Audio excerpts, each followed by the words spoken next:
This is Fresh Air. I'm Terry Gross. With me is Dave Davies, who you know as a longtime interviewer on Fresh Air. Today, he's here as my guest. He's the interviewee. Here's why. Dave has been an indispensable member of our team for many years. The last few months have been a period of transition for Dave, having fulfilled his wish to cut back from a couple of interviews a week on our show to doing occasional interviews. We're grateful to still have him on the show, even if it is only occasional. Before the year ends, we want to pay tribute to him and ask him to share some stories from his broadcasting and newspaper career. I've known Dave since 1983, when he joined WHYY's newsroom covering city politics.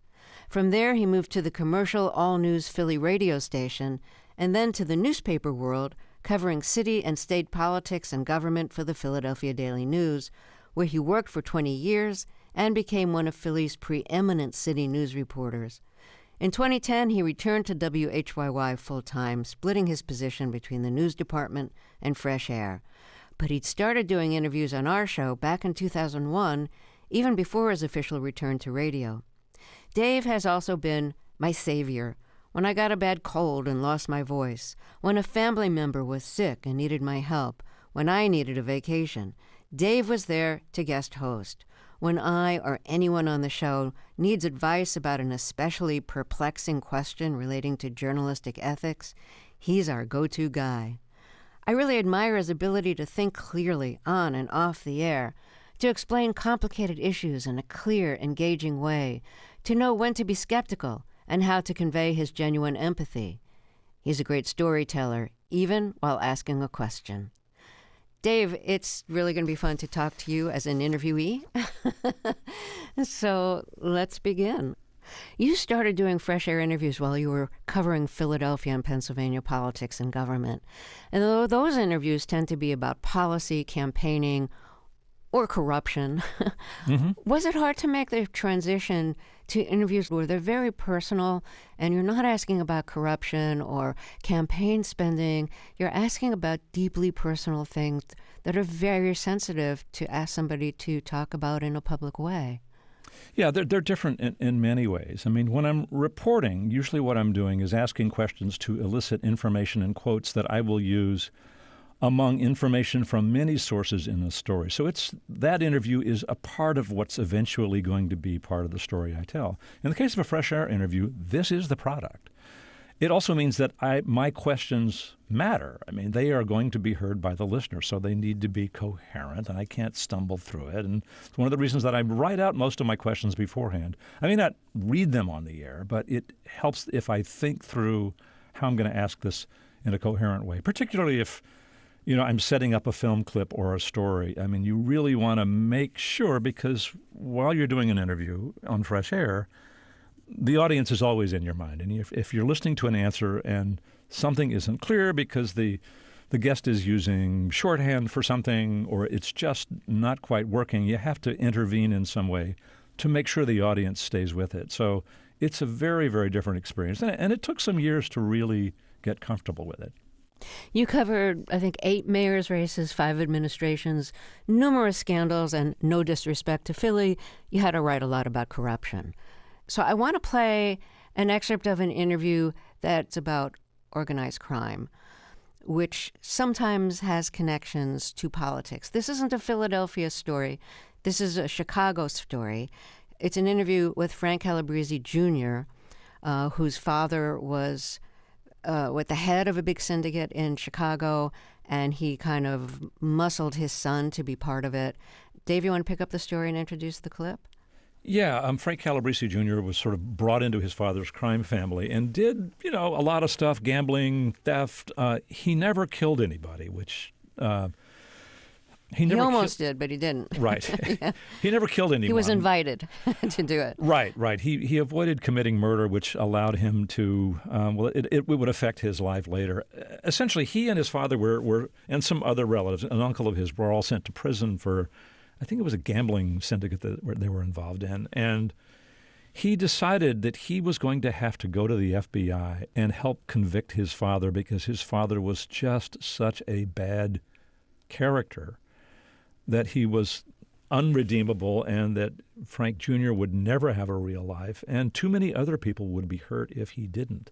So he writes a letter to the FBI and says, I want to cooperate. Not in return for anything. He just said, I want to cooperate. They eventually took him up on it. He wore a wire on his father in prison, and his father was indicted, and Frank Jr. testified against him. So let's hear the excerpt of the interview. And this was recorded after Frank Calabrese Jr. wrote a memoir.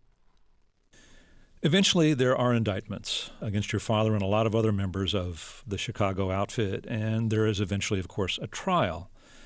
And while you've given the FBI its choice evidence in these tapes, these recordings of your father implicating himself, that's not enough. You've got to go take the stand at the trial, tell the jury the story of your getting the tapes, and also to translate the code that your father uses as he speaks to you. So that means you're going to have an extended stretch on the stand, face-to-face with your father. How did you feel approaching that? I felt confident. I knew the day I did the letter my life was going to change, and I know that the day I did the letter that I would be sitting on the stand in the same room as my dad going through all this. So I knew it was going to happen. It's just a matter of time. It's just a matter of waiting. What I never thought about was the emotion that would come over me when I walked in that courtroom from not seeing my dad. I want to say probably for about a good 5 years I hadn't seen him. And there he is sitting over there. He's aged, and, I walk in the room and I just didn't stare at him, but out of the corner of my eye, I could see him sitting there, and I could see a dad looking at his son and me looking back at him. And at first you're just looking to see how they look or what's going on with them. And I wanted to run over and hug him. I really wanted to go over there and hug him, and it killed me. And so that first day on the stand, I only was on the stand for a half hour because it was towards the end of the day. But I'll tell you, after 5 minutes of being on the stand, it didn't take me long to have that love for my dad turn into hatred for my dad and remind me of what I'm doing, and I'm sitting up there doing it. And explain the transformation. Was it the questions you had to answer? No. It was my father sitting over there, the gestures he was making, and trying to stare, and it was being in a room with my father. It didn't take long because I knew him, and I knew what he was doing. I knew what he was trying to do. What gestures do you mean? Yeah, he laughed. He shook his head when I talked. He bounced around in his chair. He tried giving me, and I won't look at him. I won't give him the satisfaction. The other thing is there was a huge volume of material that you had to present to a jury in a calm and convincing way. Yeah, and, it wasn't hard because I lived it, and I knew the codes. And, once I settled in, I knew I had a job to do. Now, I could tell you that every day that I went home from the court, and I might have slept an hour a night, I cried. I paced, and it wasn't about what I had to do in court. It was about, it's my father. I love him dearly to this day, but I didn't love his ways, and I still don't understand why he didn't have mine and my brother's backs ever. When you undertook this step to testify against your father, and we got to say not just your father, I mean, other people went down. This was a huge indictment, a massive case. You chose not to go into the witness protection program. You didn't want to be cut off from your family. You wanted to be able to be honest and earn a living in some way. What can you tell us about your life today? Yeah, the witness protection, I've caught a lot of flack for not going, but I have to be here. I have to be here. I have to give my father that chance of getting revenge on me if he needs to, and I didn't want to bring my kids into that program. I know nobody's going to bother my kids, and I don't want anybody to bother my brothers, so they know where I'm at. Did you just say that you had to give your dad the chance to come after you if he wants to? Yeah. What do you mean? Well, I feel that there's a difference between, one of the names that they like to tag people with is rat. And, I don't feel I'm a rat, cooperating witness. I am a turncoat. I mean, you could call me a lot of different things, but rats run and hide, and I couldn't run and hide. Frank, when I read the beginning of your book, and it begins with you write it, you're in prison, and you write the letter to the FBI saying, I want to talk to you about this. And you explain your motivation at the beginning of the book, that you wanted to help them make sure that your father was kept in prison the rest of his life. And I read that and thought, that can't be the real reason. Whenever anybody in organized crime testifies or informs on people, it's because there's something in it for them. They want a reduced sentence. They want immunity. They want a deal. You didn't get any of that, did you? Oh, what I got is a chance to live my life free and clear of my dad. So I did get something. And a lot of people around me also got to live their lives free of them too. But to this day, my father sitting locked behind 3 doors still instills fear in a lot of people. People are still scared sometimes to mention his name. So that was Dave Davies' interview with Frank Calabrese Jr. The interview was recorded in 2011 and 2011, and his father, Frank Calabrese Sr., died the following year in prison. Dave, I love that interview. It's really gripping, and I'm wondering, like, was he in the studio with you, or was it long distance? And do you know what his reaction was when it was over?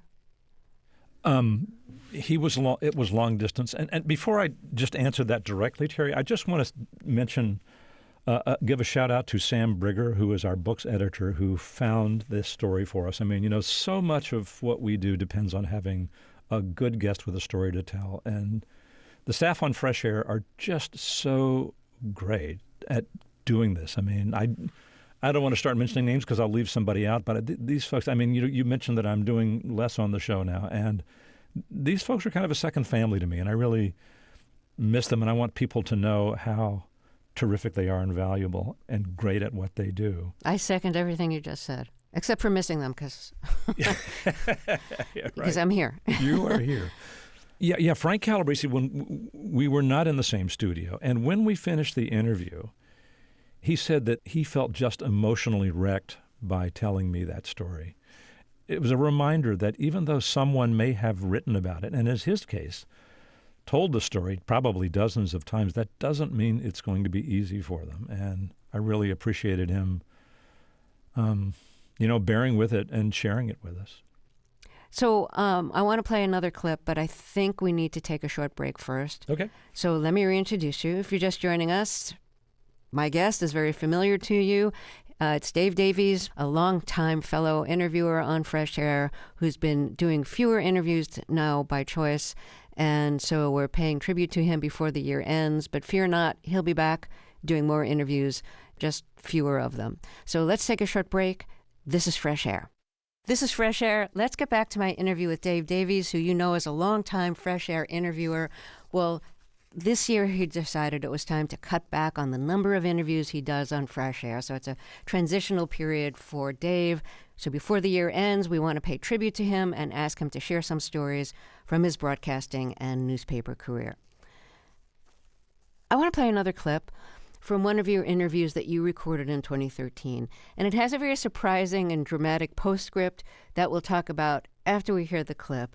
The interview is with Kate Christensen, who had just published a memoir that revolved around food and its connections to her emotional life. It was called Blue Plate Special, an autobiography of my appetites. You want to take it from here and introduce the clip? Yeah, Kate is a terrific writer, and this describes her life, including some painful stuff. I mean, her father abused her mother, and she writes about that. And also, when she was in high school, she went to a private school in upstate New York, where it turned out there was a math teacher who would take her into the woods on walks, pin her against a tree, and then fondle her. And this went on for more than part of her junior and senior years.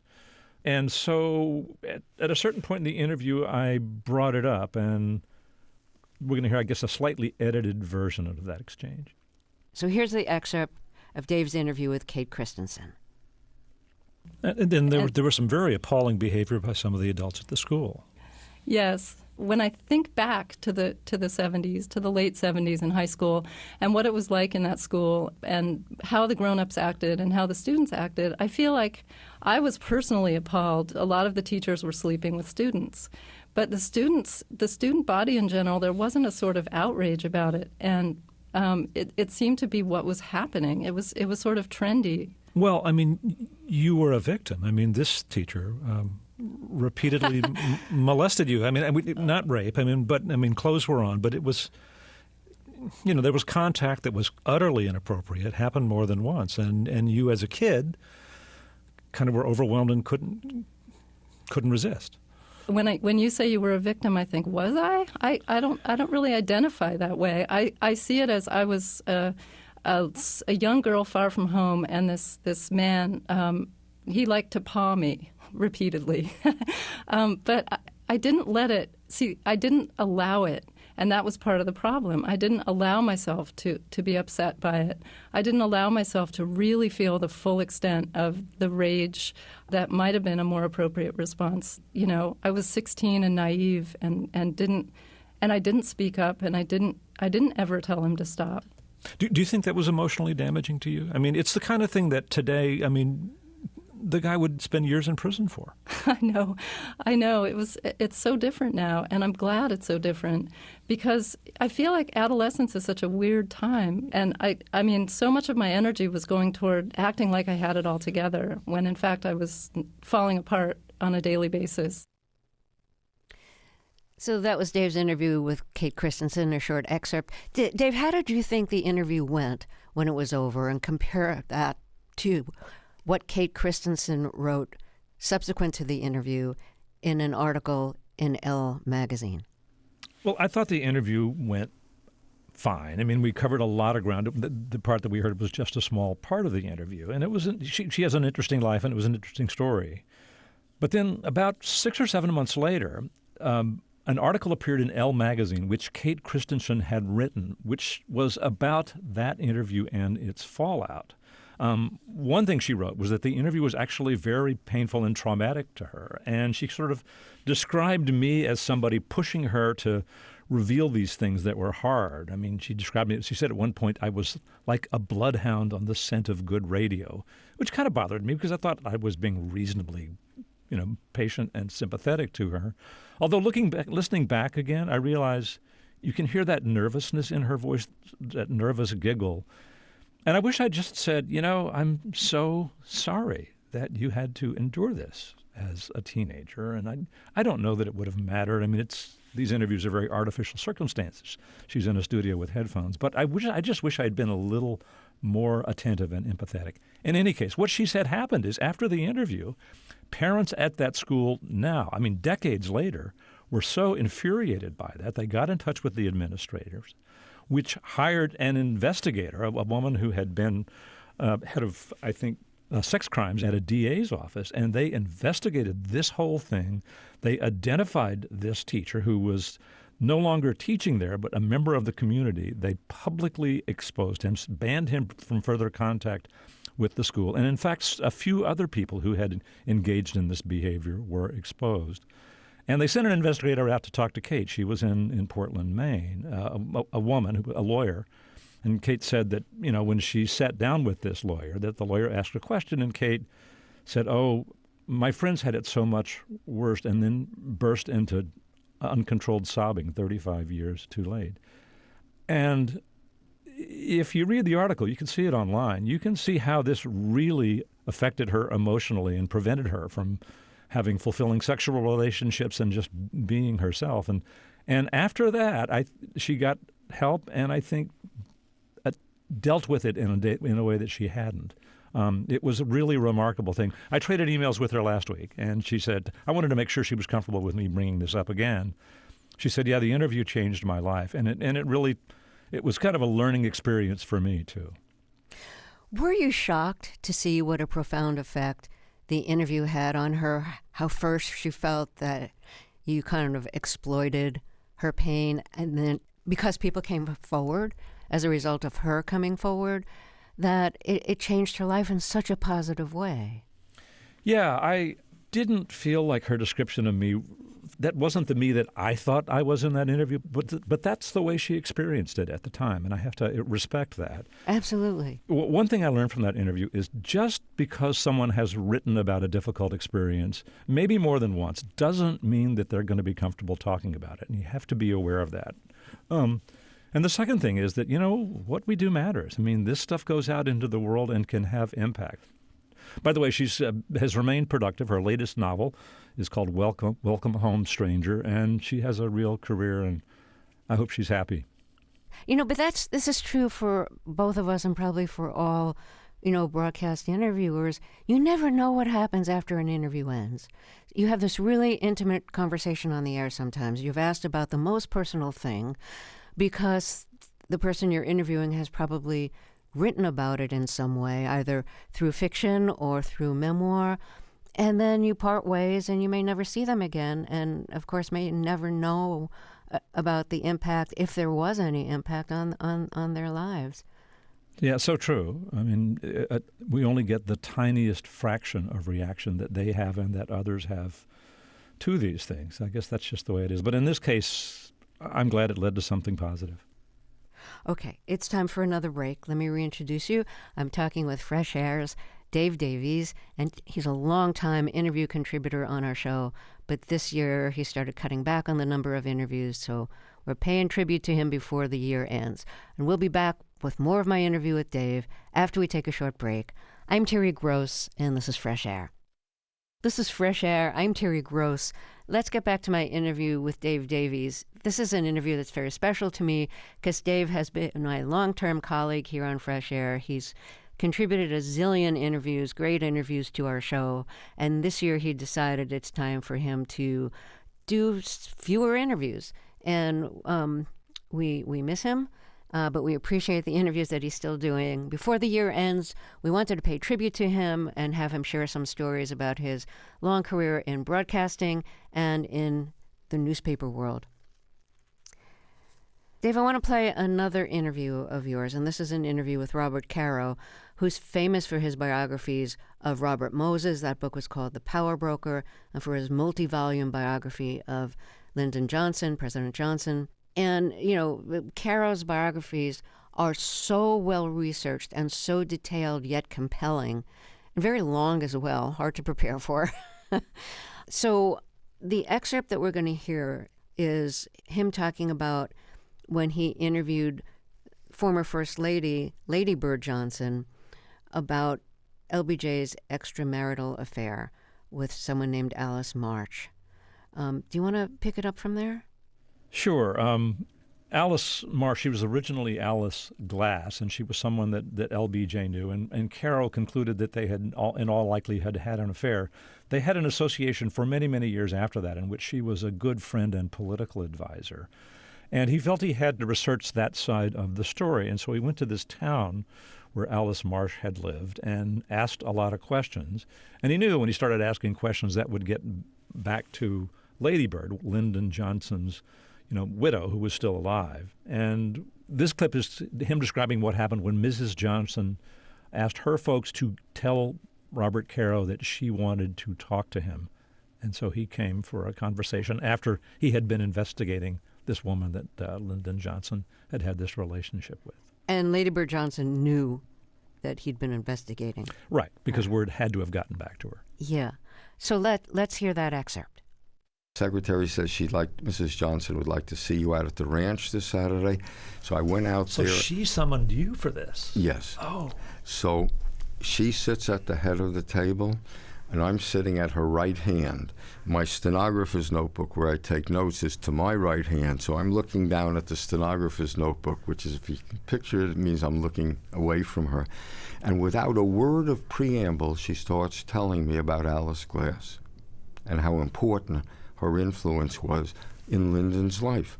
And, she talks about how elegant, how beautiful and elegant she was. She says something like, it's quotes in the book, I remember her in a succession of lovely dresses and me in less lovely. She says, everything Alice told him, he had long, when he comes to Congress, she meets him when he's a new congressman and his arms are very long and ungainly. She says, make an advantage of that by wearing always French cuffs with beautiful cufflinks. And he did that for the rest of his life. And there are times in his life where she saved his political career, one in particular. Alice Marsh did. Alice Marsh did. But she's talking about this, Lady Bird, and during the whole time, she's talking to me, I can't bear to look up at her. I just sit there writing notes. So she speaks admiringly of this Yes. woman who probably had an affair with her husband. And it's interesting because you spent so much time talking to Lyndon Johnson's little brother, Sam Houston Johnson, and wanting to get the real story from him. Were you prepared to just leave it there with Lady Bird? I mean, not Well, ask about the pain it might have caused? Let's say I didn't ask any questions at that interview. It's the only interview that I can remember where I didn't ask any questions, and in fact, I couldn't bear to look up at the person I was interviewing. And so you didn't feel like that was something you just needed to get to the bottom of? Well, from my point of view, I had gotten to the bottom of it because I had seen, I could document how she said, for example, a number of times in which she saved his political career. He relied on her. During the war, he's in Australia. So that was Robert Caro after he'd published a memoir about writing massive biographies of powerful people. And that was Dave Davies doing the interview. It was recorded in 2019 after the memoir was published. David obviously made a really big impression on you that when Lady Bird Johnson was talking about basically the importance of President Johnson's mistress in his life, that Caro couldn't even look at Lady Bird and didn't ask her any follow-up questions.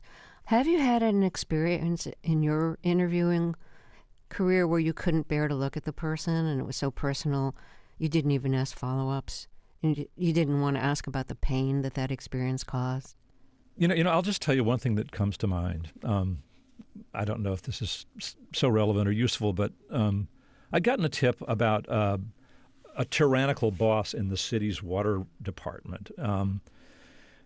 Those are the toughest stories to write because they involve stories that are very hard to verify. There's often there's little documentation. But this person had told me that this boss was just such a tyrant, and how he had really berated and abused this one guy who had a special needs son. And I don't remember all the details, but I thought, well, this is worth pursuing. And so I called this guy time and time and time again. He wouldn't call me back. And I finally just, I had his address, and I went up and knocked on his door. And he opened it, and he knew who I was. And he said, all right, come in. And we sat down at his kitchen table, and he started talking about a little bit. And soon he was just weeping. I mean, full out bawling. And what he said, he was absolutely right about, which was, if you write this story, it'll be a story in the paper, and some people will read it, but nothing's going to happen to this person. And my life's really going to be ruined. I need this job. And I walked away from the story. I thought, he is right. I mean, this person's not going to be fired or prosecuted. It's just, and he is going to endure terrible personal cost. And that was one where I just said, yeah, you know what? I've put a lot of hours in here. I'm not going to do this story. And I'm sure you always felt good about that decision afterwards. I think it was the right call, yeah. But it's tough. I mean, I think a lot of reporters just, have the ability to summon a level of detachment that says, not my problem where the chips land. And I couldn't ever quite do that. I respect that. Since so much of Caro's book was about, writing massive biographies, researching them, interviewing people, did you learn anything about interviewing or reporting from reading that memoir that's been helpful to you? No, it mostly made me feel small. That's great. I mean, what he was doing is a lot of what I did with the newspaper, which is to mine public records and to develop sources. But, if I worked on a story for a couple of months, that was a long time. I mean, he worked for years on these things. And I was kind of in awe of his determination. Well, we have to take another break, so let me reintroduce you if you're just joining us. My guest is Dave Davies. You know him as a longtime Fresh Air interviewer. We'll be right back after a short break. This is Fresh Air.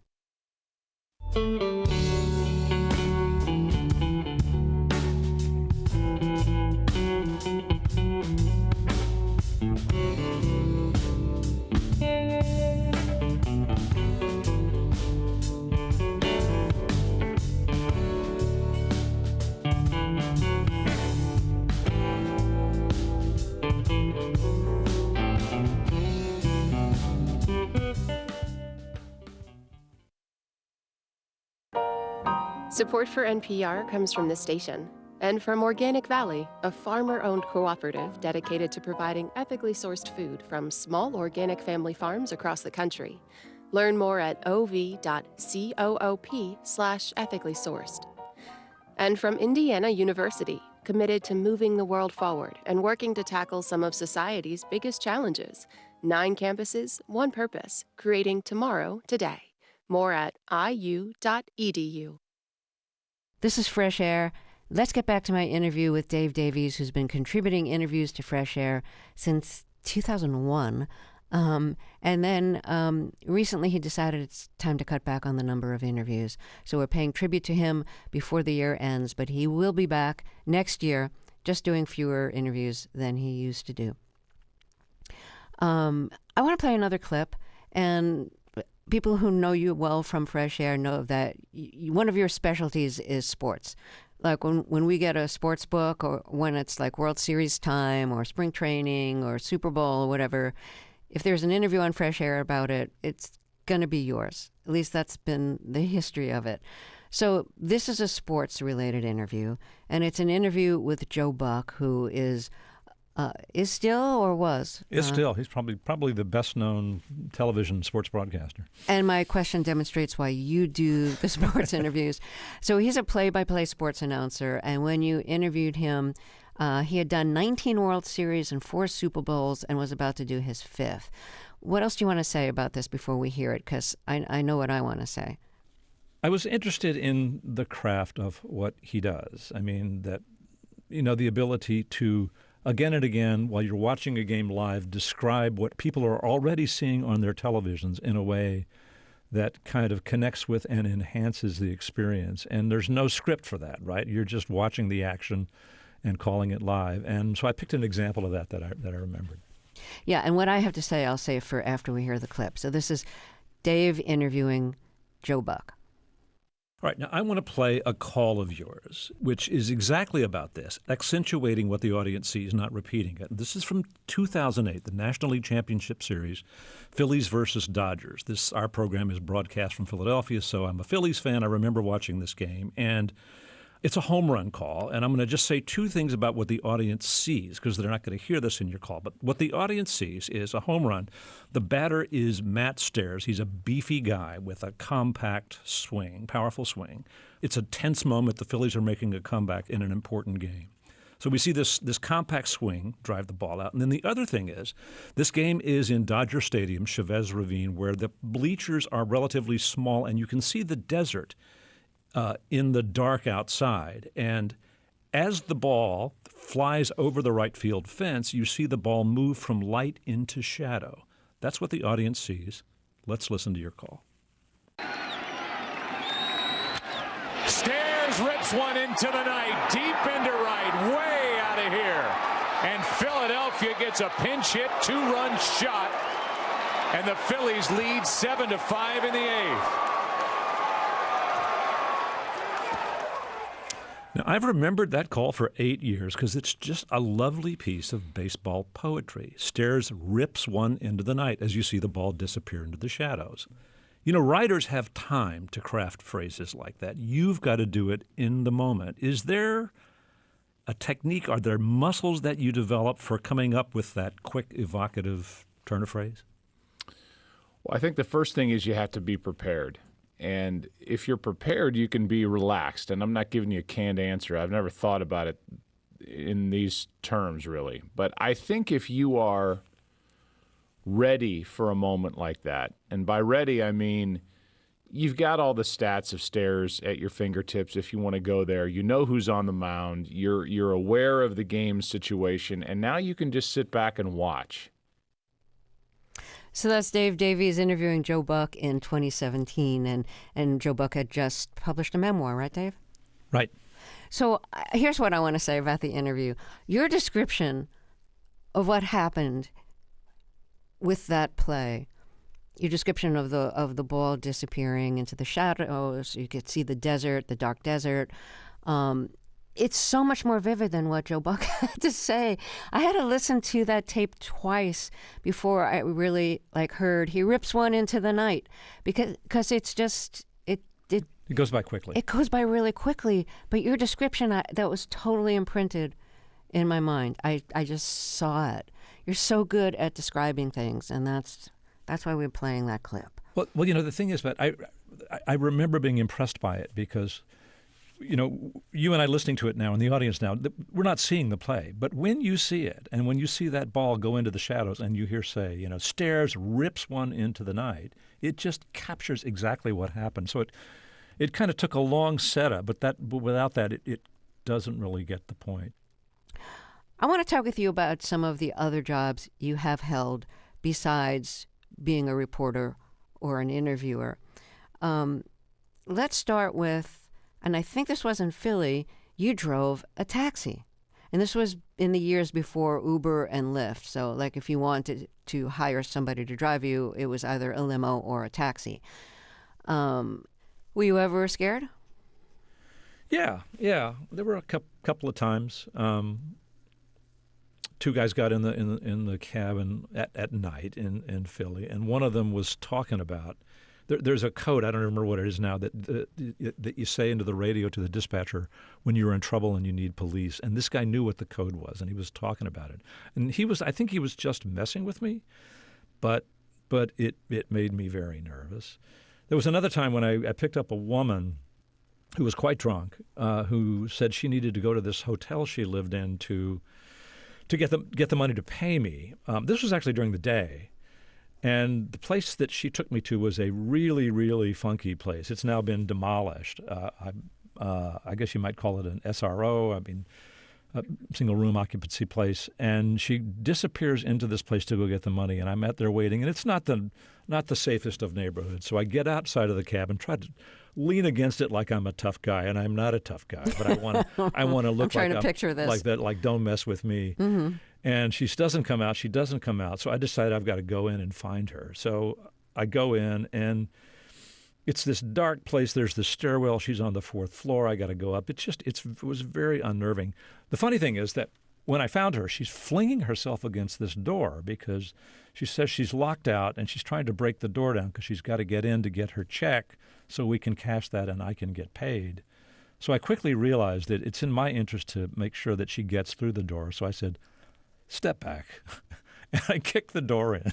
Oh, no. Yeah, I figured she was responsible. We're going to break the door. So now I was part of the we, and I had a fairly significant fare on the meter at that point. I didn't want to just walk away from it. I would have had to cover that. And so she goes in, she gets the check, and then the building manager comes up, attracted by the commotion, and he says, "Hey, what's going on here?" And then she punches me and says, "He knocked the door down." Anyway, I explained what happened. We get the check, we got it cashed, and we ended up having a nice conversation. Never saw her again, but one of those weird experiences that can happen when you're driving a cab. You spent time as a welder in a shipyard in Philly? Mm-hmm. What was that like? I think one of the happiest days of my life was when I got laid off. It was hard work, and it was on a shipyard on a river in a bitterly cold winter. And when you're building a ship, it's all steel around you, and it's all so freezing cold. But it was interesting work. I mean, it was interesting to learn about welding. It was interesting to see how ships are made. We worked on container ships on oil tankers. But yeah, it was not a career I wanted to have. Okay, we're going to take a break here, and then we'll talk some more with my guest and fellow Fresh Air interviewer, Dave Davies. This is Fresh Air.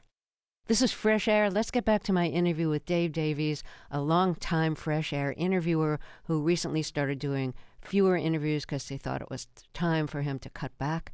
And before the year ends, we want to pay tribute to him and review some of his career in broadcasting and in the newspaper world. But he will be back next year just doing fewer interviews. You grew up in South Texas. Mm-hmm. Describe the neighborhood that you grew up in, or the part of Texas that you grew up in. Well, Corpus Christi, it's a coastal city. It was a working class neighborhood of, single-story frame houses. Went to public schools. Both of my parents grew up on farms. I mean, they actually spent a lot of their years in rural poverty. They were on family farms during the Depression and went through some rough years. That was up In West Texas. My dad was in West Texas. My mom was in southern Oklahoma. And she used to tell me they would close school in the fall so all the kids could go out and pick cotton. But anyway, they got married and made our way down to Corpus Christi, and that's where I grew up. Am I right in saying that one of your grandfathers, drove cattle? Yeah, this is a fun little story. He was one of the last participated he was probably about 13 in one of the last horse-driven cattle drives that went down Main Street in Lubbock, Texas. I think it's called Main Street. There's a big boulevard there. Yeah, I interviewed him about this when he lived when it was 90s. And when I first started in radio, I went and did an interview with him. And he kind of knew these cowboys because he was on a farm. And a little guy like him who was a good horseman was valuable because they could ride these lighter horses, which were more nimble, which were really effective in cutting out cattle. And so he got a fair amount of work doing that, and he went on this trail drive. I don't know if it started in Lubbock, but it went through Lubbock and somewhere up north. I don't know exactly where. But there was a story about it in the Lubbock newspaper. So, yeah, that's my heritage. Yes, my connection with cattle drive is one of my favorite shows growing up was Rawhide. Yeah. Rowdy Yates. Yeah, exactly. Which was about a cattle drive, and Clint Eastwood played like the assistant trail boss? Trail boss, the assistant trail boss. And this was before Clint Eastwood was famous as a movie star. That's right. So I was in elementary school, and I just loved that show. Yeah. Great song. Oh, the Frankie Lane sang the theme song. That was really great. Mm-hmm. But the other thing I'm thinking of is it must feel like such a distance between your grandfather, being a cowboy in a cattle drive, and your work as a city journalist.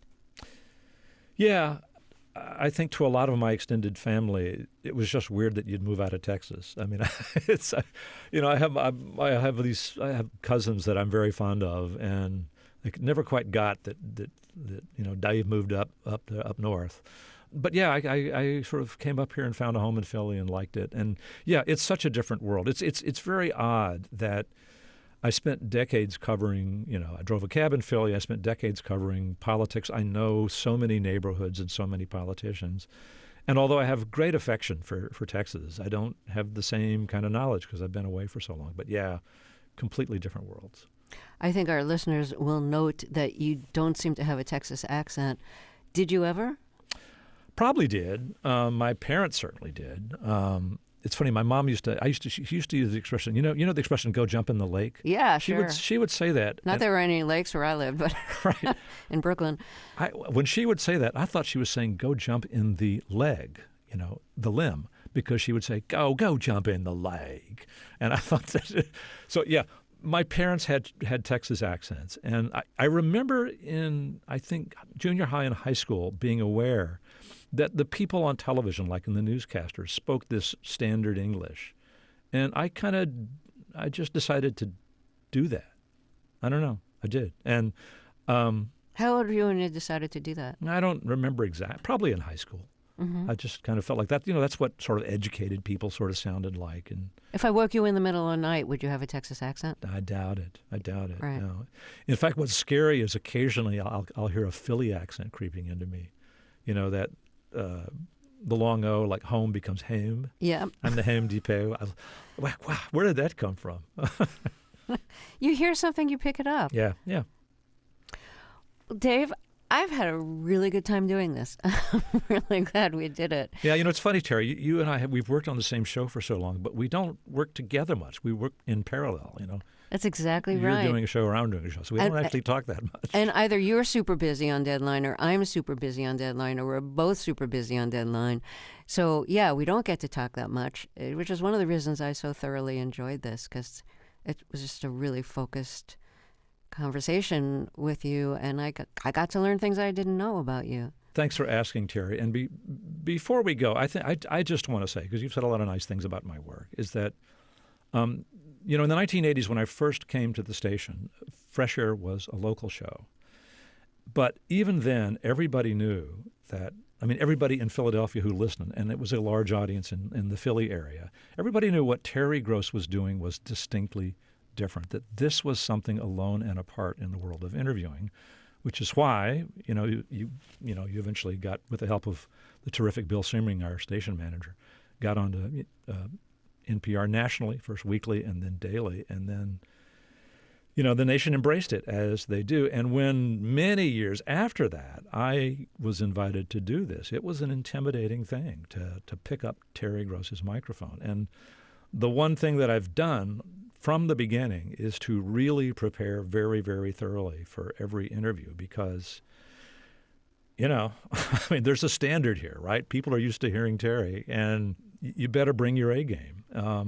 That's never stopped. I've gotten more comfortable with it, but the thorough preparation is really, I think, in some ways one of the things that defines the show, and I've never given this up. So thank you for giving me a chance to be here and letting me grow into the job. It's been a really meaningful thing in my life, and I'm so glad you're still doing it. Thank you, Dave, and we have really treasured having you on the show and continue to do so. Thank you for everything you've done on our show and will continue to do. Thank you, Terry. Dave Davies has been contributing interviews to Fresh Air since 2001, and there's more to come. To keep up with what's on the show and get highlights of our interviews, follow us on Instagram at NPR Fresh Air. Fresh Air's executive producer is Danny Miller. Our technical director and engineer is Audrey Bentham. Our interviews and reviews are produced and edited by Amy Salat, Phyllis Myers, Sam Brigger, Lauren Krenzel, Heidi Saman, Anne-Marie Baldonado, Teresa Madden, Thea Challoner, Seth Kelly, and Susan Yakundi. Our digital media producer is Molly C.V. Nesper. Roberta Shorrock directs the show. Our co-host is Tanya Mosley. I'm Terry Gross.